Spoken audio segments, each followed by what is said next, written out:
your teen says goodnight at 10, but the light under their door stays on until 2 in the morning. You've noticed the tired eyes lately, the slow mornings, the strange flatness that wasn't there last year. Something is happening in the quiet hours. While the house sleeps, your teen is awake, scrolling, absorbing, comparing. This isn't just bad sleep hygiene. It's a pattern quietly fueling a generation's anxiety and exhaustion crisis. Today we'll decode what late-night scrolling actually does to your teen and why mornings feel impossible now. Modern teens aren't choosing chaos. They're trapped in a loop their brains weren't built to escape alone. What you sense in your tired teen has a name. It's digital overstimulation meeting an undeveloped nervous system. Picture the scene clearly. Your teen lies in the dark. Their face glows blue from a screen inches away. The room is silent, but their mind is not. Hundreds of voices, images, and opinions flood in every minute. They're not relaxing before sleep. They're absorbing an entire world of pressure their body cannot process. This is the hidden hour most parents never see, and it's reshaping how teens feel about everything. You might think they're just watching videos, but something deeper is happening beneath the surface scroll. The adolescent brain is wired for connection and novelty. Every notification hits like a tiny emotional event. Their nervous system never gets the signal to power down. Instead, it stays alert, scanning, comparing, reacting. By the time the phone finally drops, exhaustion has already taken hold, but real rest never arrives. This is why your teen wakes up tired even after 8 hours in bed. The hours weren't restorative. Sleep in the digital age is not what it used to be. It's interrupted, shallow, and chemically disrupted. Blue light suppresses melatonin in teens more than adults. Their bodies struggle to recognize when night actually begins. But the bigger issue isn't the light, it's the emotional weight pressing on them in the dark. Late-night scrolling is when teens are most vulnerable. The defenses they wear during the day quietly drop. In daylight, your teen can pretend to be okay. They can perform, smile, manage their image carefully. But at midnight, alone in the dark, the performance ends, and what fills that space is rarely peaceful. They scroll through perfect bodies, perfect friend groups, perfect lives. None of it feels relevant to their own.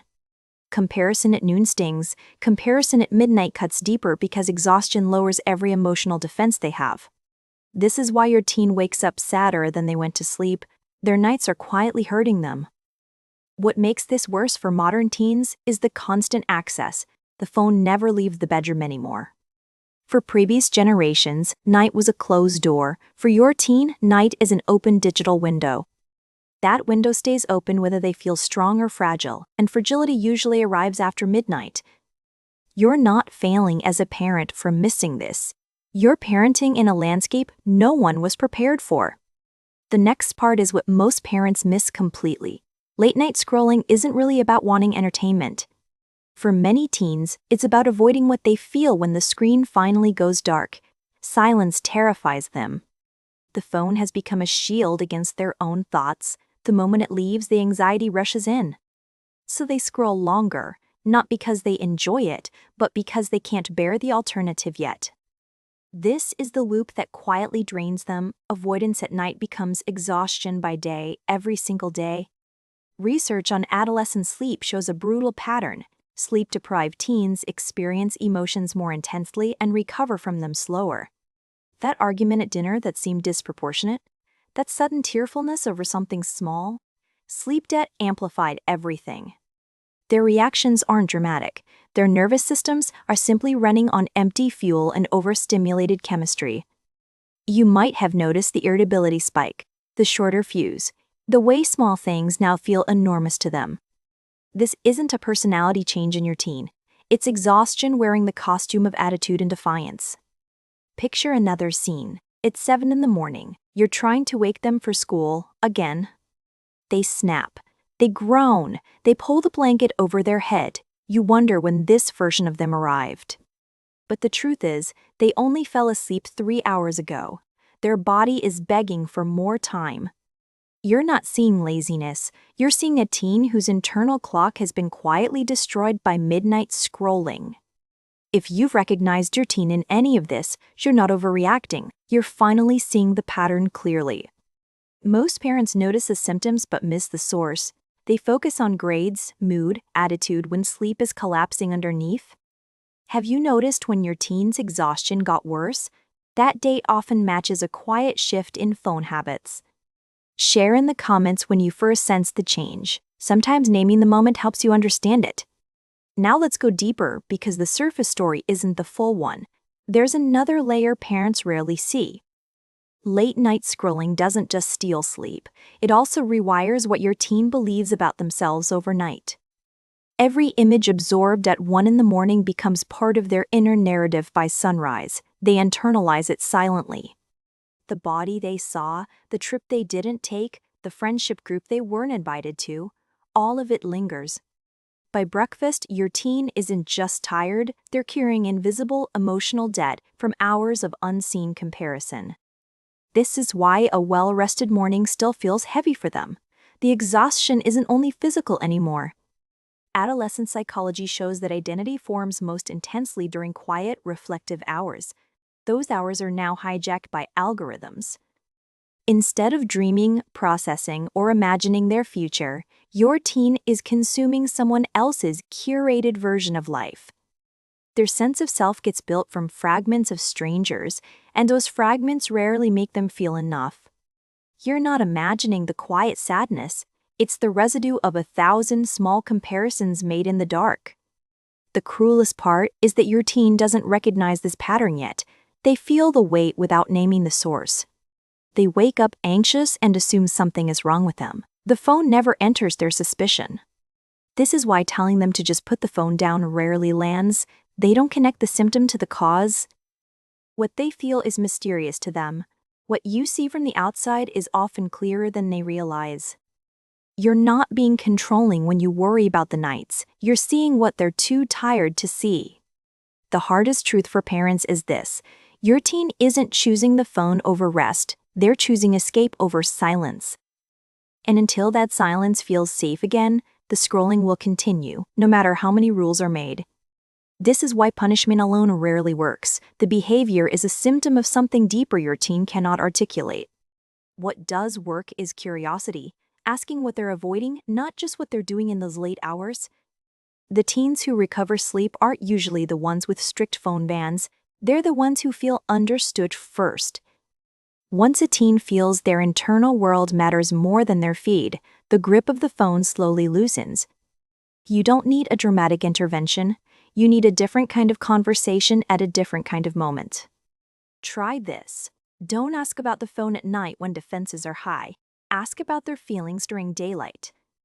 Ask what they think about as they fall asleep. Ask what makes their mind quiet. Ask what makes it loud. These questions tell them their inner world matters. That alone begins to shift the late-night pattern slowly.